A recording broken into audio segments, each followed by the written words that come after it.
Good evening, Mr. Ma. Good It is a great honor and pleasure for us all to have you here. I'm going to start with the conversation with a few questions.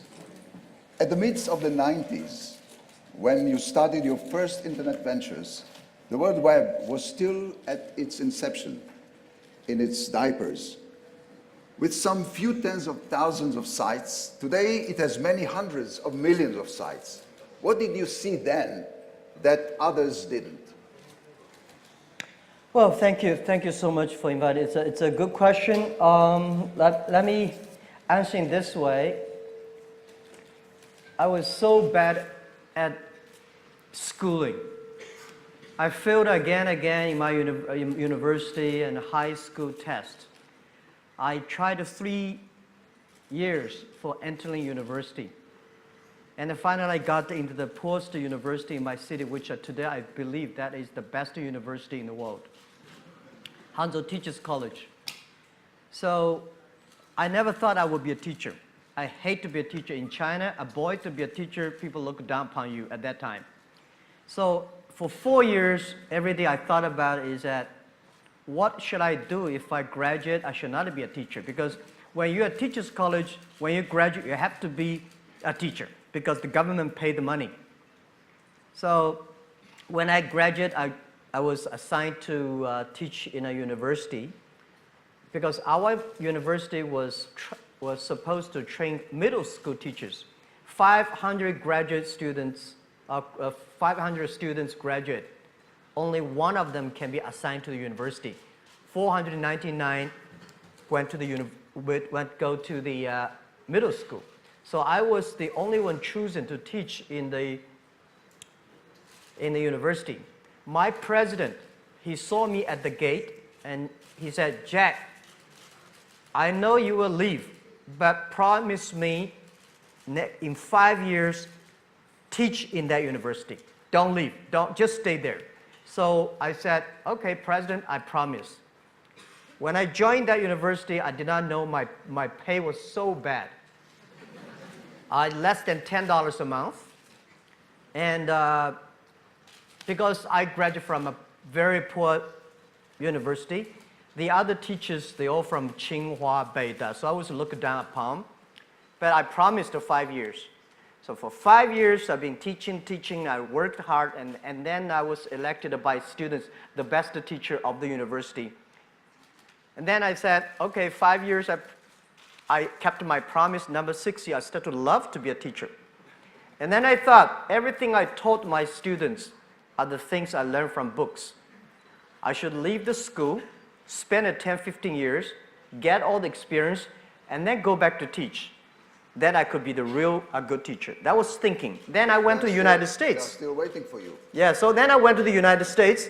I found the internet. I just wanted to find a job at that time. I'm looking for a lot of jobs, all filled. People don't want me. They say, I know, even looking for a job in a hotel, they say, "Hey, you're not good looking enough." So I discovered the internet in Seattle, 1994 in December.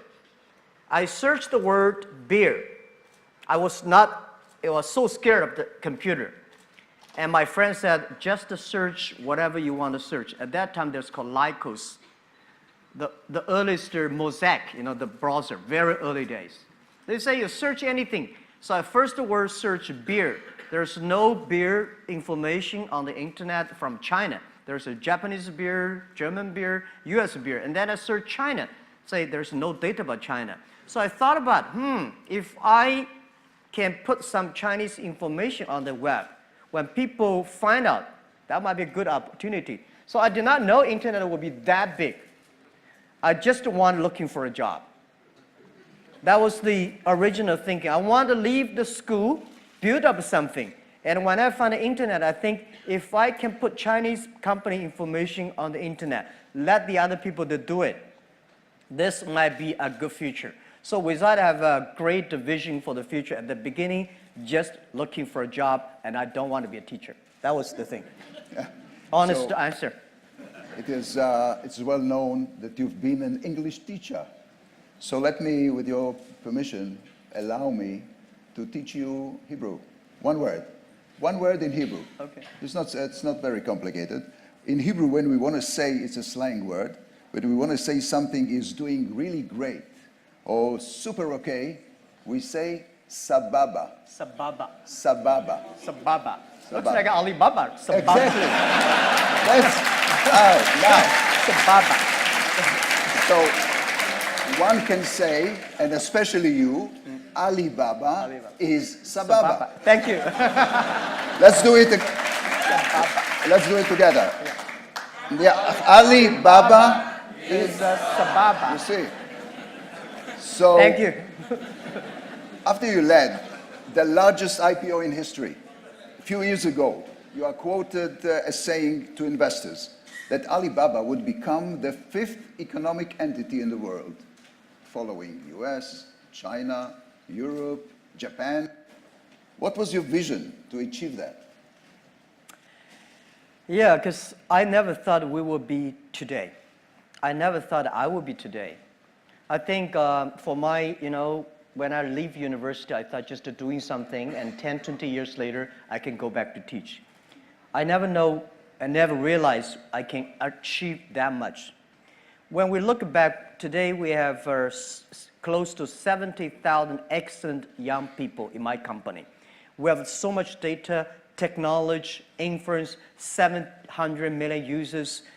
I think all the things does not belong to me.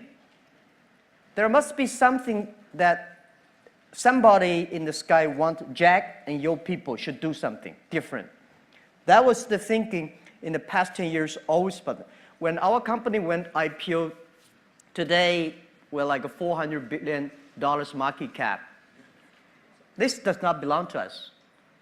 And why we succeed? Because we support the young people, we support the small, medium-sized companies, we support the women. And because of supporting these people, they succeed. So we believe, how can we last our success? We believe we should support more young people. We should support more SMEs. We should support more women. If they are successful, we will be successful. That was, because I believe one thing, when you have a cup of $2 or $3 million, that money belong to you. When you have $20 million, you have problems about money depreciation, you should buy this stock or that stock. When you have more than $100 million, $1 billion, that money does not belong to you. It's the social responsibility. People trust you, ask you to manage the money better.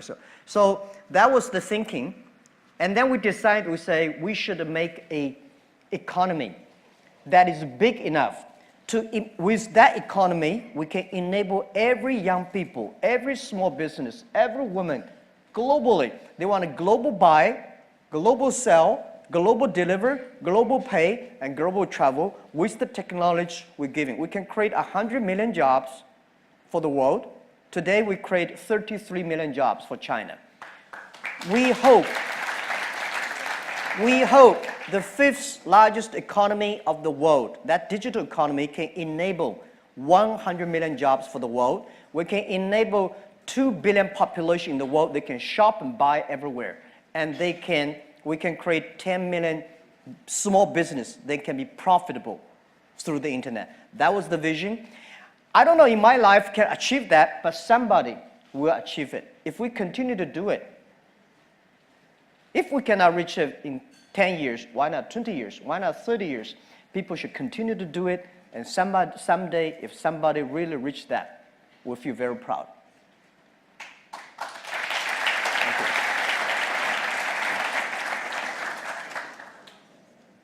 Shall I pour you? No, thank you. There's tea. By the way, there's the tea you like is here on the table. That's a good question. We are in Israel, the startup nation, and in Tel Aviv, ranked as the world's 5th most innovative city. You have encountered Israeli investors. Okay, it's a short visit. You've met a lot of startupists. You met business people. Could you relate to the Israeli business spirit or our position in the global tech arena? You mean our position in the global tech arena? You know what? I will do it easier. Oh, yeah. Do you have any plans of a flag of Alibaba in Israel, in Tel Aviv? Absolutely. we've been thinking internally, we discussed a lot about where in this world Alibaba should have our base labs that should have our people that working together to reach, because the fifth largest economy does not belong to us, does not belong to Jack Ma and Ali. It belongs to the generation of this generation, belong to the world, belong to all the young people believe in the future, belong to the people who believe the technology can enable people. So one of the three countries we talk about is Israel. So we all talk about we should come to Israel, have a lab, and inviting the excellent, smart young people in Israel, join the force together. Let's build up an economy that can empower young people, small business and women. So this is, we think, and actually we have already invested in 5 companies here. We only have 12 people here. So this trip we brought almost 40 Alibaba senior management team, 40 heroes, not the thieves. We came together, we learn, we experience, and we feel it. Everybody's so excited. In the past 3 days, every night, we debate, we discuss, we share until 11:30. Last night, we 11:45. We think we can do a lot of things here. And I think we'll continue to invest here. We will join together with join the force of the venture capitalists to encourage more startups. And we would love to hire more people here. Together, build the 5th largest economy. It's not the 5th largest economy, does not belong to Jack Ma, does not even belong to China. It belongs to our generation. That's what we think. Yeah. Let us take some questions from the students. Let's start with Ms. Fayrouz Rizkallah. She is from Israel, student of Eastern Asian Studies, Faculty of Humanities. Fayrouz, please.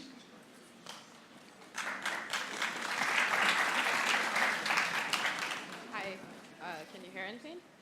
No. Nope? Okay. Now can everybody hear? Great. I'm very honored to be here and to be the first person to ask a question. As said, I am a student of East Asia Studies in Chinese and also Business Management here in Tel Aviv University. So therefore, I decided today to ask my question both in Chinese and in English. Good. So it's an opportunity for me to try my Chinese. I'll start with the Chinese version. 你今天能给年轻人最有价值的决议建议是什么? Which is, what is the most valuable professional advice you can give to young people today? Thank you. I think everybody is made unique and different. So you must have a unique and different way. A lot of people today have a lot of complaints. Say, I don't have opportunity. I complained a lot when I was young and suddenly realized complaint does not solve any problem.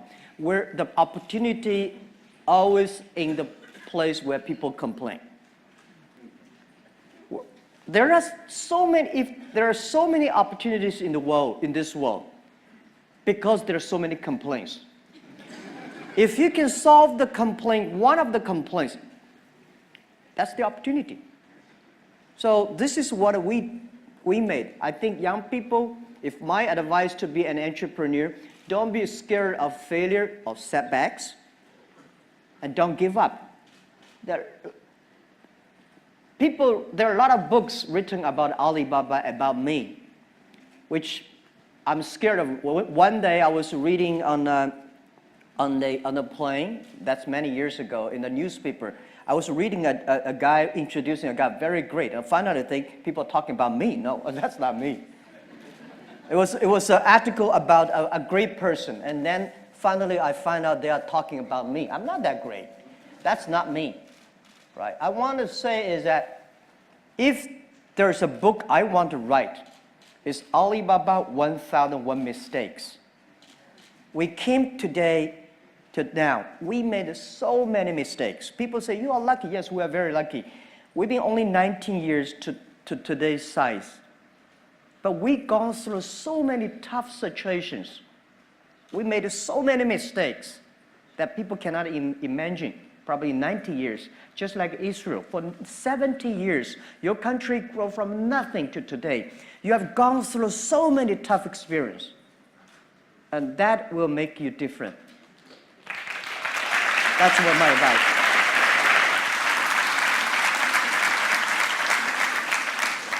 Next student is Miss Chen. She's a student from China, studying here in Tel Aviv University, MA in archaeology. By the way, your Chinese is very good. Good. Yeah. Miss Chen, please. Good evening, Mr. Man. It's a great honor to have you here. And you know, Taobao means a lot for Chinese overseas students, especially in Israel. My question is, if you could magically meet anyone from the past, who would that be? Thank you. Meet or be the person, that person? You mean magically Meet that in person? Yeah. Well, there are a lot of people I want to meet. In China, if the person I want to meet is Deng Xiaoping, without him, there would be no Alibaba. It's the reform. China was so set back and closed. And Deng Xiaoping said, let's open the door. And I know he loves smoke. When he stopped smoke, he got sick and he passed away. And I want to have a cigarette with him and thank him. And I want to thank a lot of people that in the history that, you know, these people made great things that made us. So I think that Deng Xiaoping I would love to meet. And also Albert Einstein, right?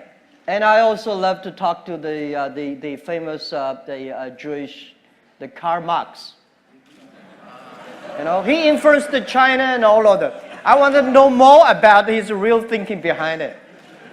Yeah, so I think in the history you can see a lot. I want to meet a lot of people. But today the good thing is by reading books you talk. But a lot of books I start to suspect because a lot of books about us, which is not true. Even if we are still surviving. I mean, so talking to the people is a great opportunity. Thank you.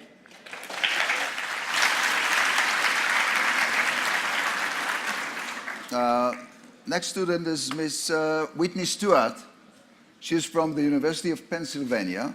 She's studying at Tel Aviv University at a study abroad program, which they come for a few months to study here, one semester. So Whitney Stewart, please. Hi, Mr. Ma. Thank you so much for being here with us today. It's an incredible honor.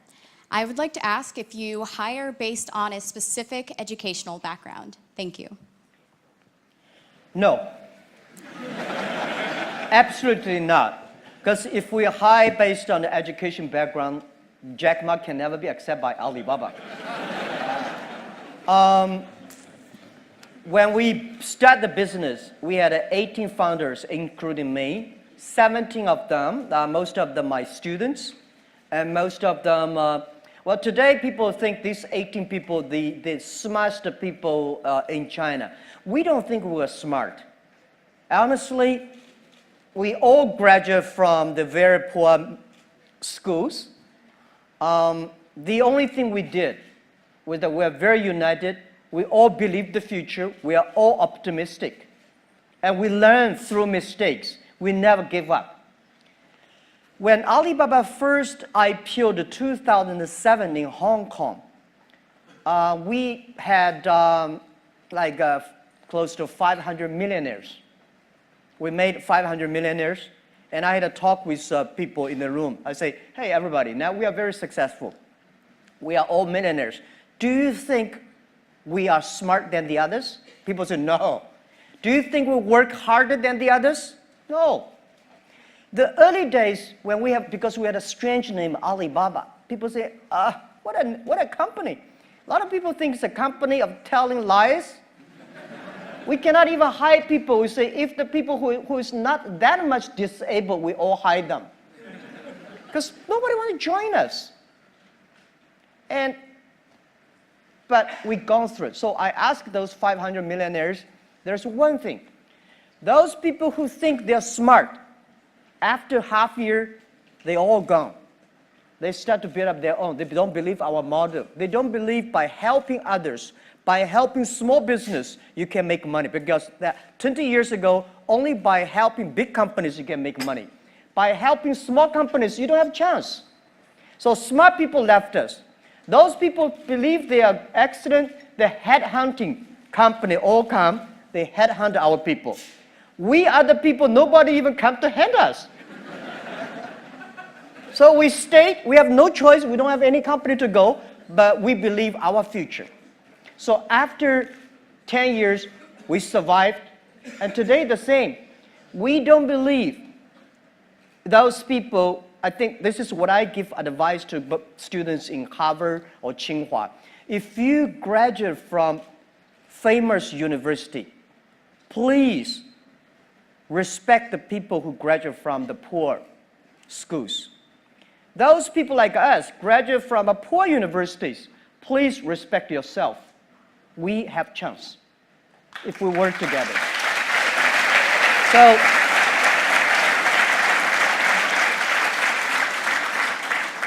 of course, we would love to have great students from Tel Aviv, from Tsinghua, or Harvard. But the most important is that you find the people with the fighting spirit, learning spirit. And this is what we hire people for, not because which school you're from. Even to now, we said we would rather not having students from Beida and Tsinghua because we believe Beida, Tsinghua University should go to the small, medium-sized companies, not us. Because we are helping small, medium-sized companies. If we take all the talents away, because today we have a lot of cash, we can giving high pay to get the best students from university. If the society is poor, no matter how strong you are, your company will be poor. So this is what we believe. They should go to SMEs, empower SMEs, and then we help together. That's what we believe.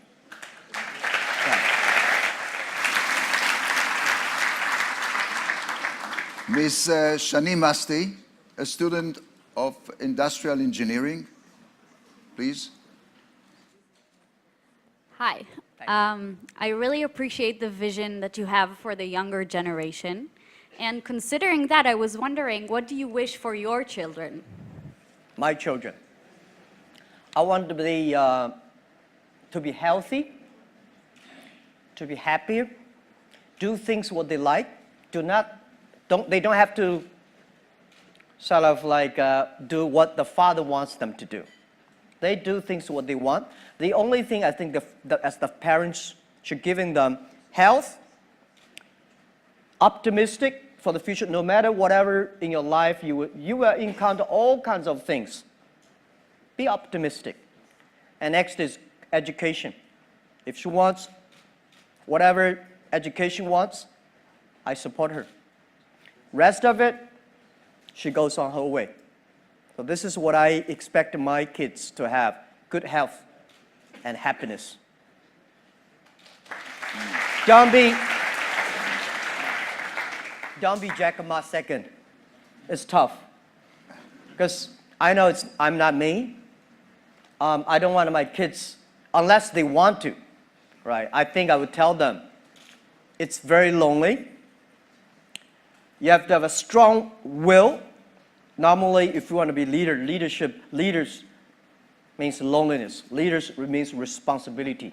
If you're responsible for one person, you are yourself. If you are responsible 8 million people, you are Prime Minister of Israel. If you are responsible for 1.4 billion people, you are President Xi Jinping. So it's about responsibility. Not everybody would love to do that. And it's okay. But this is what I give my children. I want them to be happy and healthy.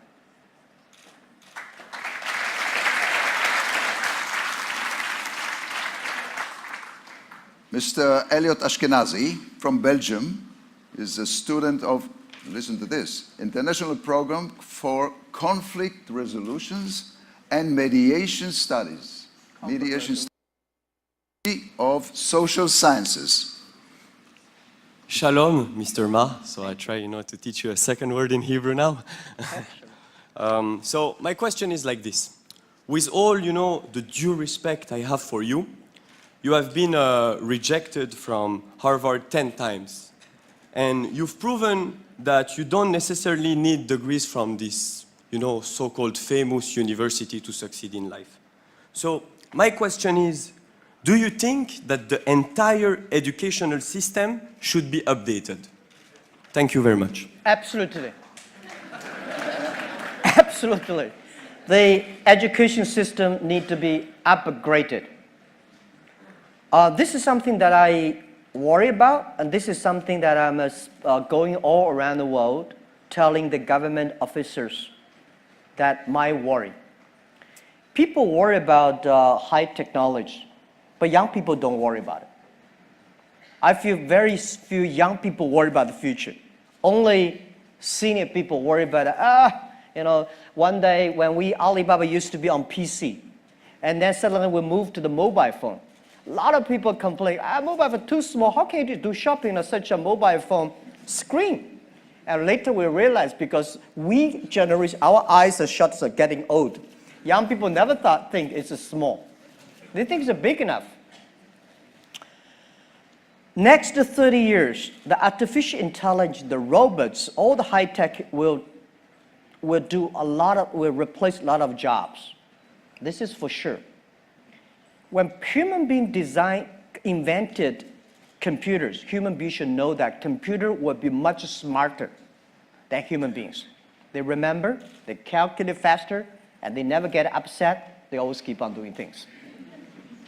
But don't worry about it. Machine can never win human beings. Machine can do only things machine can do better. Human beings have hearts. Machine only have chips. So what worry me about is the way all the things we teach our kids today, how to remember more things, calculate it faster, all these things, machine will do better. Next 30 years, what are the things we should teach our kids that they will be different, they can do better, they can do the things the machine cannot do? This is I discussed with the president, they all agree. I think we should teach our kids how to be more innovative, how to be more creative, and how to be more constructive. Human side is more important than the knowledge. I think the past 200 years, human being made a huge progress because of the knowledge-driven based education. I think next century we should focus more on wisdom-based, or the human-based. So this is, I think, next 30 years, please pay special attention to the education system reform that our kids will never get disappointed because of the machine take a lot of jobs. There are a lot of jobs waiting for human beings. And next thing is I want to say is that pay attention to these companies who have less than 30 employees. Please pay special attention to the young people who are below 30 years old, because this is the generation who were born internet. They will change the world. So education is the key.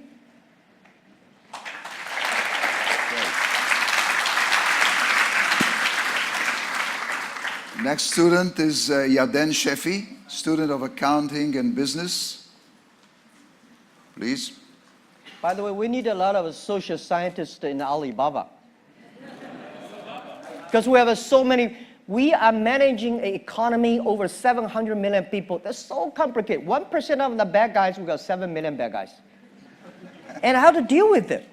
Not all, it's not only bad guys. Some people have a strange behavior, but so what Alibaba needs is not only engineers and software programs. We need a lot of psychologists, social behavior experts, and this is something that we have to manage.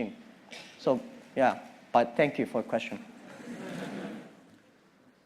Okay, so my question is, what was the most valuable professional advice ever given to you?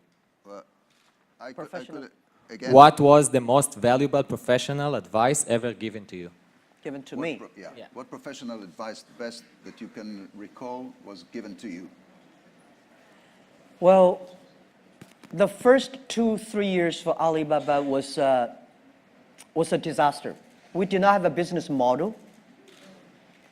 People in China did not believe internet. People did not believe e-commerce. What we did, the 18 people together, like 40, 50 people, we only have a vision. We don't know how to do it. And then we got an excellent person. He worked more than 30 years in GE. He gave me a Jack. It's about the system. It's about the people, value, mission, and people training. That's the best. And then year 2002 and 3, 4, I spent a lot of time training our people with the value, mission, and professionalism. And then we got more managers, more leaders than most of the other startups. Then we started to go better. It's not about business model. Later, it's about create values for the others. And that is very good advice for me. And we made Alibaba different. Even to today, we are still so much mission-driven, value-driven. And I believe we want to last 102 years. We were born 1999. Last century, we had 1 year. We want to go through 100 years this century, plus 1 year, 102 cross 3 centuries. So in order to survive, we have to be mission-driven, value-driven, and people-driven. Today we do e-commerce. Tomorrow may not. The day after tomorrow, we don't know what we'll do. But if we're mission, value-driven, if we believe young people, if we want to supporting the other people to be more successful, there is always business model. There's always money to make. That's what we believe.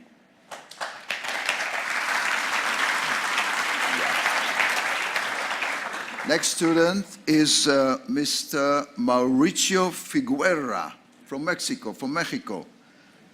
He studies laws. You still need lawyers in Alibaba?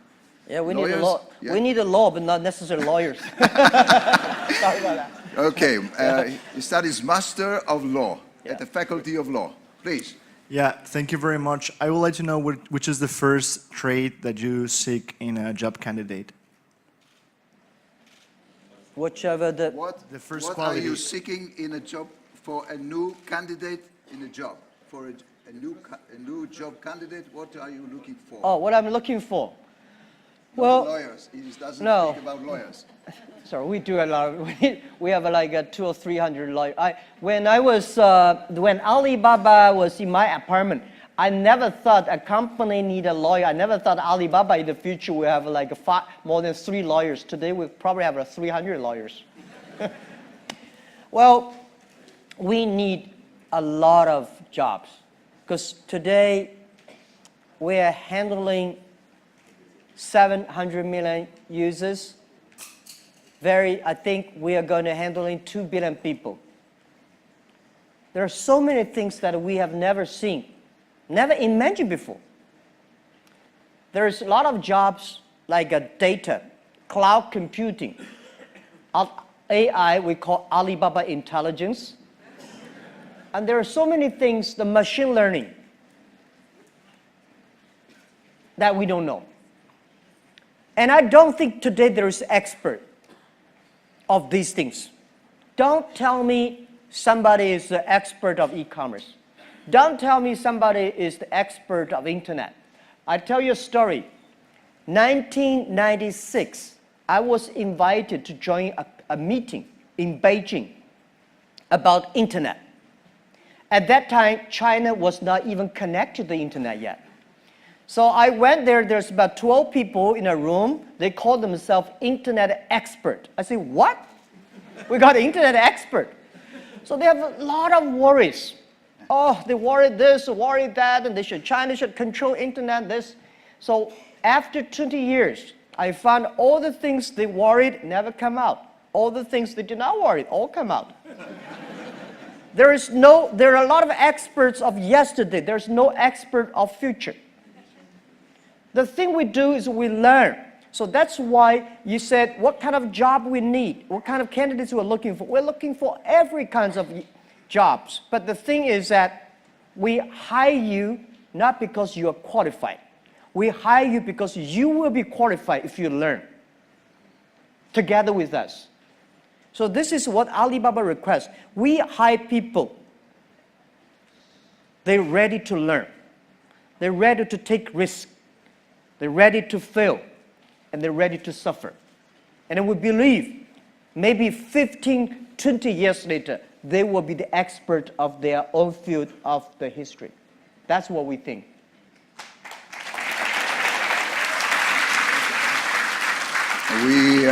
We're going to conclude the session, so let me ask you, before we conclude, a personal question. You being at the helm of a mega company is always stressful. We know that you sing, we know that you dance, we know that you're an expert and movie star in martial arts. That's all we know. But what do we don't know that you do only for yourself? To relax, to wind up? Tell us something that we don't know. Of course, there are a lot of things you don't know, and And we won't know. Okay. Yeah, you say I sing. I sing very good in my bathroom. But when I sing in the public, always feel. I feel this 3 times. In front of my colleagues, first time I feel 30,000 colleagues in the big auditorium. I thought I can sing well in my bathroom, so I started to sing there. Filled. And I love to paint. Oh, that's new. Yeah, I love to paint, but I'm not traditional painting. I think if Picasso can do it that way, why should I cannot do it that way? But I painted, and I got criticized by a lot of artists in China. They say, you are destroying our art.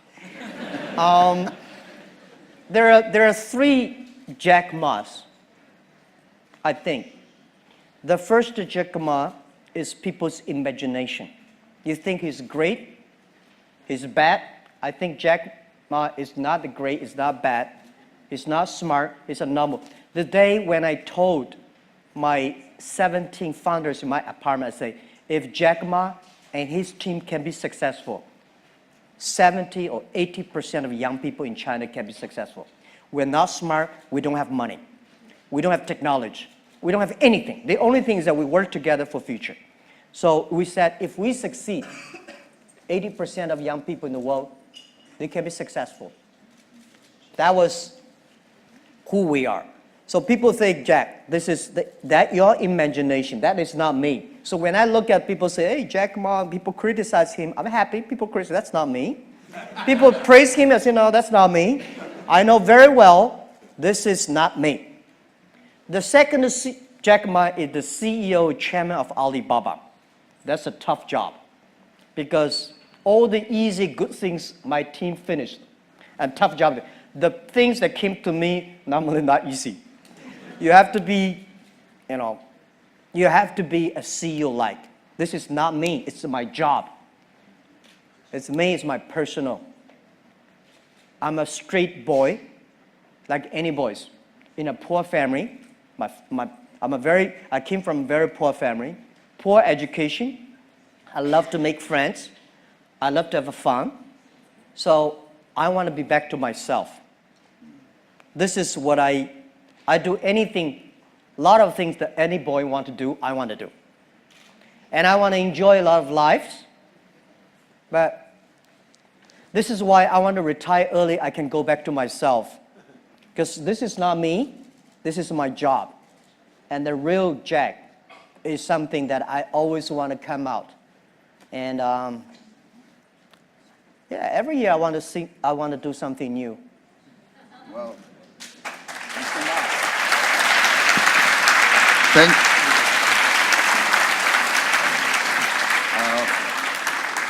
I would like to thank Professor Frankel, Professor Klafter, Mr. Ma. It was inspiring and frank, I must tell you. Dear audience, Mr. Ma is shortly be awarded a Tel Aviv University honorary doctorate. So let's give him a round of applause.